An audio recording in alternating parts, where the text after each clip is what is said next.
समाज को आईना दिखाने वाली कहानी लेकर आई हूँ, शादी का असली कहना।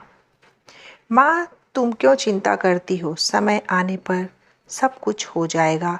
और हाँ, इतना कंजूस मत बनो। इतने गहने क्यों ले रही हो? मुझे नहीं पसंद है।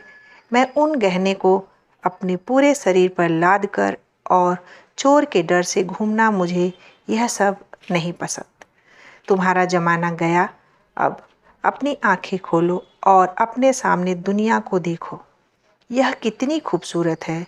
माँ, मस्त रहो और अपना जीवन एंजॉय करो। माँ, पूरी दुनिया तुम्हें और पापा को घुमाऊंगी। सारी खुशियाँ आपके चरणों में ला कर रखूंगी। उसके बाद ही मैं शादी करूंगी। मैं एक बेटी हूँ तो क्या हुआ, मेरे भी जिम्मेदारियाँ हैं। अब मुझे सिर्फ अपने करियर पर ध्यान देने दीजिए। चिंता मत कीजिए, समय आने पर सब कुछ हो जाएगा। अदिति बेटी अपनी माँ की माँ बनकर अपनी माँ को समझा रही थी, लेकिन मोहन शांत था, क्योंकि वह जानते थे कि अदिति खुद लाखों का गहना है। अदिति विवाह योग्य हो चुकी थी। आखिर वह माँ थी ना। आसपास के रिश्तेदार थे ही जोड़ देने के लिए, लेकिन अदिति अपने पैरों पर खड़ा होना चाहती थी। इसलिए वह शादी के बारे में नहीं सोच रही थी। इसलिए इस फालतू की चर्चा में उसे कोई दिलचस्पी नहीं थी। कादम्बरी सिर्फ एक वाक्य कहती थी, पढ़ाई करना तो तुम शादी के बाद भी सीख सकती हो। हमारी चिंता करना कम करो। अदिति अपने फैसले पर अड़ी हुई थी और कादम्बरी हमेशा चिंतित रहती थी। आसपास की लड़कियां शादी करके गृहस्थी संभाल रही थी। 8 दिन पहले ही अदिति की सहेली की शादी हुई। वह धूमधाम से हुई। शादी में उसके शरीर पर 1 किलो सोना पहनाया गया होगा। उसे हर रस्मों में एक गहना उसकी माँ अपनी बेटी के शरीर पर चढ़ा रही थी। दिखावा बहुत था शादी में। हमारी तो कोई भी तैयारी नहीं है। अदिति की शादी के लिए मोहन तो किसी बात की चिंता नहीं करते। उसे याद आया, अदिति जब इस दुनिया में आई तब कादम्बरी के ससुर मोहन को बोले, मोहन, लड़की हुई है रे बाबा, अब दहेज की तैयारी में लग जाओ। कादम्बरी को बहुत बुरा लगा सुनकर। पिता बनने की बधाई देना तो दूर, दहेज की बात करने लग गए। लेकिन मोहन इतने खुश थे कि मेरी संतान के रूप में पहली ही बेटी हुई है। वह उसका लाड प्यार करने में मग्न रहता था। वह उत्सुकता से नई नई चीज़ें अदिति के लिए ले आता। मूल रूप से अदिति बहुत बुद्धिमान और तेज तर्रार थी। वह उत्सुकता से नई नई चीज़ें सीखने के लिए इच्छुक थी। अदिति धीरे धीरे अच्छे संस्कारों में बढ़ती जा रही थी। शिक्षा के क्षेत्र में वह हमेशा अव्वल रहती। अदिति ने मेरिट को कभी नहीं छोड़ा। शोकेस विभिन्न योग्यता प्रमाण पत्र और ट्रॉफियों से भरा हुआ था।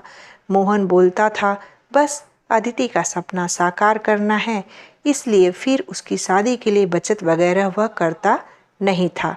मोहन कादम्बरी को कहता था कि उसकी शानदार सफलता ही उसका सबसे कीमती गहना है। सब कुछ अच्छा होगा, चिंता मत करो। पर कादम्बरी की एक ही रट लगाती, थोड़े पैसे बचाने चाहिए, लड़की की शादी करनी है तो फिर 4 गहने तो देने पड़ेंगे अदिति को। गले में से डिप्लोमा सर्टिफिकेट और ट्रॉफी ही लेकर खड़ी रहेगी मंडप। ये कादम्बरी, शांत शांत, अपना ब्लड प्रेशर मत बढ़ाओ, मैं हूँ ना, फिर शांत हो जाओ। मोहन कादम्बरी को समझा रहा था। मोहन की शांत धुन सुनकर कादम्बरी की अंदर की माँ जाग जाती थी। गुस्से में वह मोहन को बुरा भला बोल देती थी। मोहन तब भी शांति से सब कुछ सुनता था। कादम्बरी बोली, अब मुझे ही कुछ करना होगा। अदिति के पापा तो कुछ नहीं करेंगे। कल उम्र ज़्यादा बढ़ गई तो शादी के बाजार में कोई शिक्षा को नहीं पूछेगा। रहा सवाल गहनों का, एक भी छोटा बड़ा गहना बनाकर नहीं रखा। सोना सस्ता हो जाने पर बहुत बार बोलती थी, बना कर रखो, लेकिन इसके पिता ने तो मेरी एक ना सुनी। सेविंग भी नहीं है। हमारे उसके शिक्षा पर खर्चा करते थे। क्या बोलते थे, हमेशा शिक्षा एक अनमोल गहना है और इसकी कीमत बाजार में बढ़ती रहेगी, कभी सस्ता नहीं होगा। और रहा सवाल सोने के गहनों का, तो वह जब शादी होगी तब देखेंगे। मोहन का यह जवाब तय था।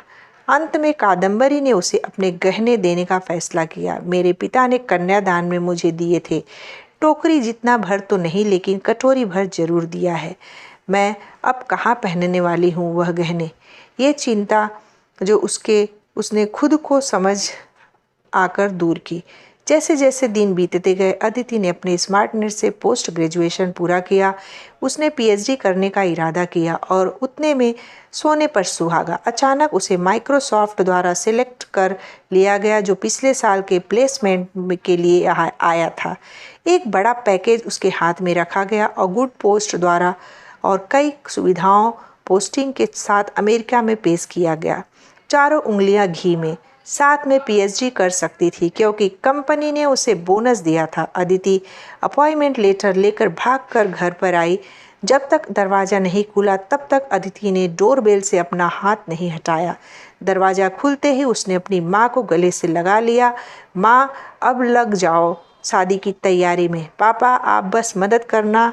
हाँ, यूएस जाना होगा ना मुझे।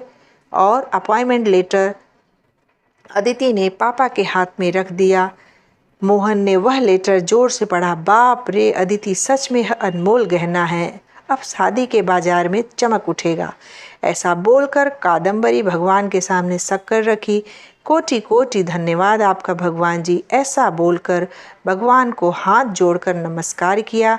अब यह बड़ा गहना और अन्य छोटे बड़े सर्टिफिकेट के आभूषण अदिति के व्यक्तित्व पर अवश्य ही अच्छे लगेंगे।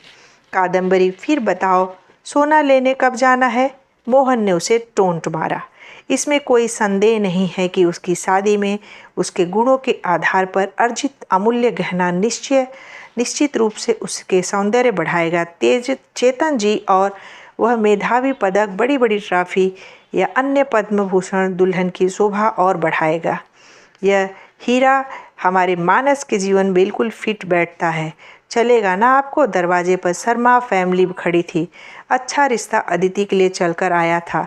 उनका मानस भी एक अनमोल रत्न था, सुंदर, सफल, प्रसिद्ध। अगर एक असली मोती को अपनी असली गुणवत्ता और तेज बनाए रखना है तो संदूक में बंद रहकर समुद्र के तल में चुप कर रहना पड़ता है, तभी मोती की कीमत बढ़ती है। आया क्या समझ में मोहन जी? शर्मा जी ने मोहन की तरफ देखा, मानस की तरफ देखा। कादम्बरी खुद को चिकोटी काट रही थी और सोच रही थी कि आखिर कौन से गहने का तराजू भारी है। आखिर शिक्षा एक अनमोल गहना है, उसे चोर से डर नहीं लगता है और उसे पहनने और तिजोरी में बंद करने की भी आवश्यकता नहीं है।